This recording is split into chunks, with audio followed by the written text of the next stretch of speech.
আরে দুধ চাই, আজকে তো এগুলোকে ফেলেই দিব। আরে হাই হাই রে, এই কাজটা কে করলো? এই চম্পা তুমি এমন করলে কেন? আরে রাজু, না করে কি করবো? আরে পাজি, তাই বলে কি আমার গায়ে ফেলবি নাকি? এই রাজু, তুই এত কথা বলিস কেন রে? একদম চুপ করে থাকতে পারিস না? আরে এই গরুর কলিজাগুলোকে তুই ফেললি কেন? এটা তো একদম ভালো রে, খাওয়া যাবে তো। আরে গরিবের বাচ্চা, তুই খা ওটা, ওটা কেউ খায় নাকি?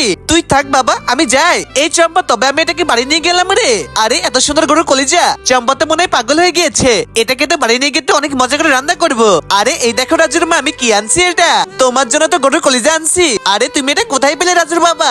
আরে এটার পিছনে তো অনেক বড় গল্প আছে গো, তোমাকে আমি পরে সব খুলে বলবো তো। যাও, ওটাকে তুমি রেখে আসো। আরে আমি তো এবার এই গরুর কলিজাগুলোকে তো অনেক সুন্দর করে পানি দিয়ে পরিষ্কার করে ফেলবো। এটার ভেতরটা আমি একটু তো নোংরা রাখবো না, একদম ভালো করে তো কষলে কষলে নোংরা সব তুলে ফেলবো। বন্ধুরা, তোমরা যদি আপেল খেয়ে থাকো ভিডিওটাকে লাইক করে দাও, আর চকলেট খেয়ে থাকলে চ্যানেলটাকে সাবস্ক্রাইব করে দাও। আর তুমি কোন ক্লাসে পড়ো কমেন্ট করে বলে যাও। আরে এই তো, এটাকে তো পরিষ্কার করা হয়ে গিয়েছে। এবার তো আমি এটাকে তো পরিষ্কার করে তো অনেক মজা করে রান্না করবো, আর রাজুর মাত্র পেট পুড়ে খাবে। বন্ধুরা, এরপরে কি হলো দেখতে হলে নেক্সট পার্ট অবশ্যই কিন্তু কমেন্ট করবে।